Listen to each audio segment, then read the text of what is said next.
নমস্কার বন্ধুরা, আজকে আমরা নতুন একটা রেসিপি নিয়ে চলে এসেছি। কিভাবে করি আপনারা দেখুন, আমাদের সাথে থাকুন। আমরা এখন করব, তা পর্যন্ত দেখুন কি দেখি করে করছি আমরা। এরপরে ভালো লাগলে আপনারাও করে খাবেন, খাবেন গরমের দিনে আপনারা ওই রকম করে খাবেন। আমাদের নিজেদের গাছ তো, তাই গাছ থেকে এখন রয়্যাল কাড়া পেরে নেব।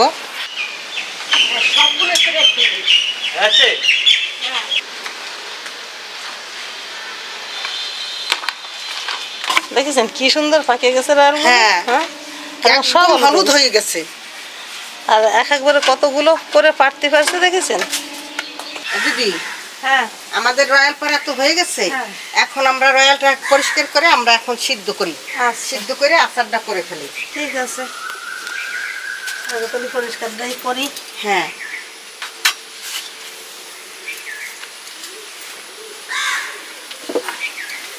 আমাদের এই রয়্যাল দিয়ে আমরা 2টা আচার করব। অনেকগুলোই তো আছে, 2টাই তো হয়ে যাবে। কি সুন্দর রয়্যাল না, আর কি বড় বড় হয়েছে এগুলো, একদম পেকে গেছে। গাছের থেকে আপনা আপনি পড়ে যায়। এরা কিন্তু আর থাকবে না, আর 2-1 দিন গেলে মোটাই থাকবে না গাছ। এগুলো তেমন দেখাই যায় না, আমি তো দেখি না কোথাও এরকম। দেখি না তো, বাজারে তো দেখতেই পাই না। ওইটা করে দেন।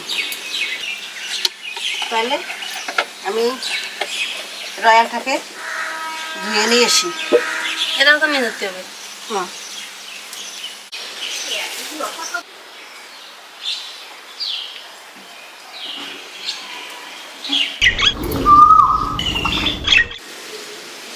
কড়াইটা দিয়ে দিছি চুলায়।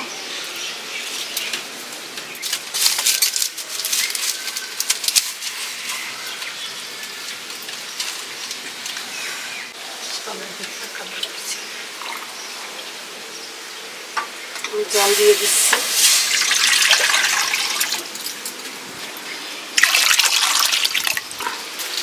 এগুলা হলো তেলের আচার দেব, তার জন্য।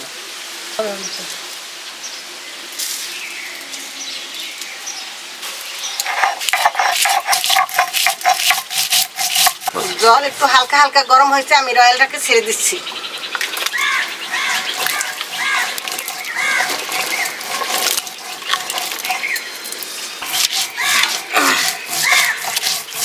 বাটাটা কিন্তু চন্দনের মতন হবে।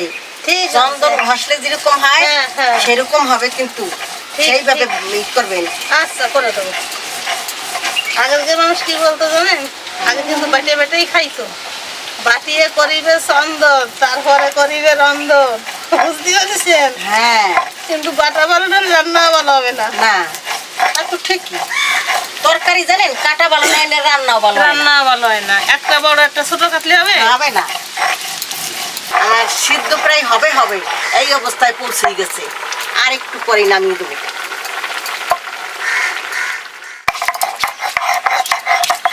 আদা রসুন একসাথে দিয়ে দিলাম। এখন আমি নামিয়ে দিচ্ছি রয়্যালটা। সিদ্ধ হয়ে গেল? হ্যাঁ, সিদ্ধ হয়ে গেছে। হয়ে গেল, তাড়াতাড়ি সিদ্ধ হয়ে গেল।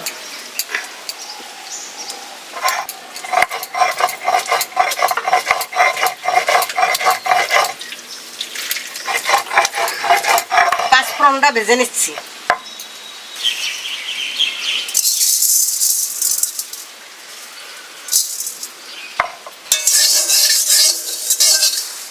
আচারের জন্য আদা রসুন বাটা হয়ে গেছে, এবার তুলে নিলাম।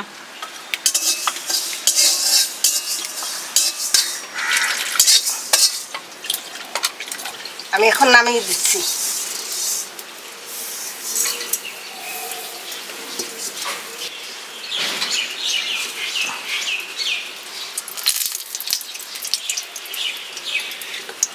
আমি এখন মশলাটাকে ছেড়ে দিচ্ছি।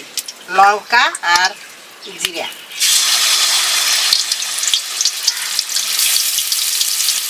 আর আদা আর রসুন।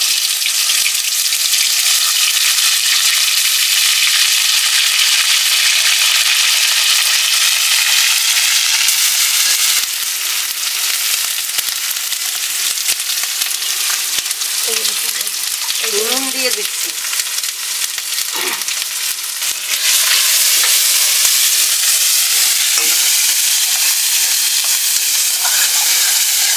সামান্য একটু জল দিয়ে দিচ্ছি, যাতে মশলাটা পুড়ে না যায়।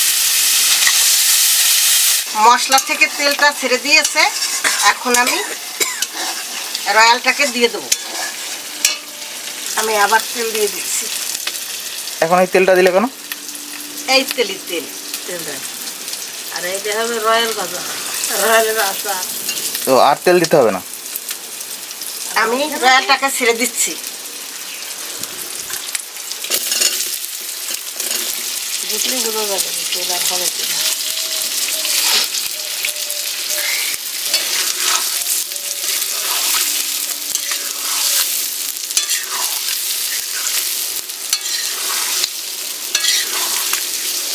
এই রয়্যালের ভিতর মানে এই আচারটার ভিতর 5 ফোড়ন দেবো, ভেজে দিয়েছি, বেটে দিন দিদি।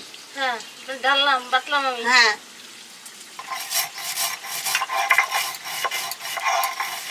কিসের জন্য এখন দেবো? স্বাদের জন্য একটু চিনি দিচ্ছি।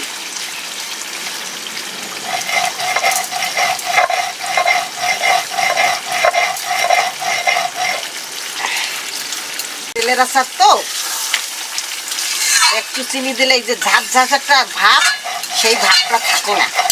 চিনি তো কমে যায়। হ্যাঁ আচ্ছা, আমি এবার মশলাটা তুলে দিলাম দিদি। হ্যাঁ, তুলে দেন, বাটিতে রাখেন। ঠান্ডা হওয়ার পরে মশলাটা দিয়ে বয়েম ভরবো। আচ্ছা, আমার আচার হয়ে গেছে, আমি এখন নামিয়ে দিচ্ছি।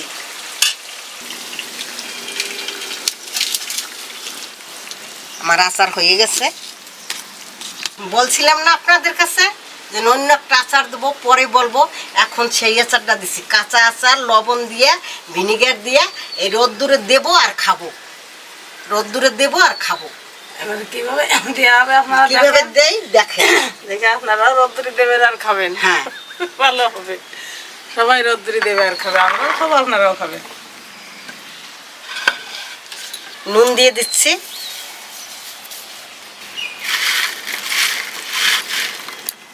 এখন আমি 2 চামচ ভিনিগার দিয়ে দিচ্ছি।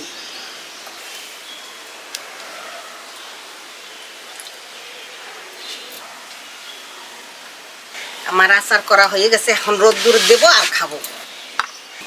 লঙ্কা টঙ্কা কি দেবেন নাকি? না, এর ভিতর কিছু দেওয়া লাগবে না। শুধু ওরকমই হবে। হ্যাঁ, রোদ্দুরে তাসবেন, আচ্ছা ধরবেন, খাবেন। ঠিক আছে। এরপরে কি করতে হবে? কদিন পরে কি বয়ামে ভরবেন না ওরকমই থাকবে? আজকে বয়ামে ভরে দেবো। বয়াম ধরে ধরে রোদ্দুরে দিতে হবে। হ্যাঁ, ভরছি বয়ামে।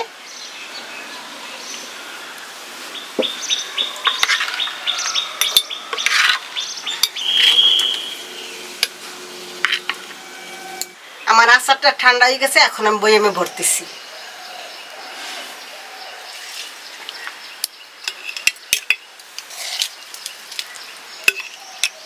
এখন আমার রয়্যালটা অর্ধেক ভরা হয়েছে, এখন আমি মশলাটা দিয়ে দিচ্ছি।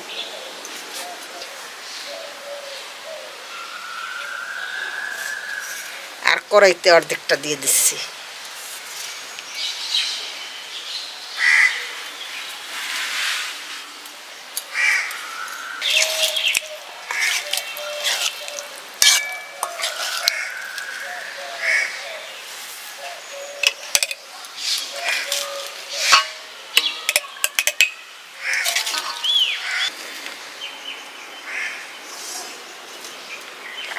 আমার তোলা হয়ে গেছে, এখন আমি এখন রোদ্দুরে দেবো আর খাবো। রোদ্দুরে দেবো আর খাবো।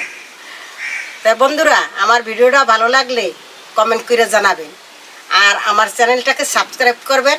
ভালো থাকুন, সুস্থ থাকুন, আবার দেখা হবে পরের ভিডিওতে।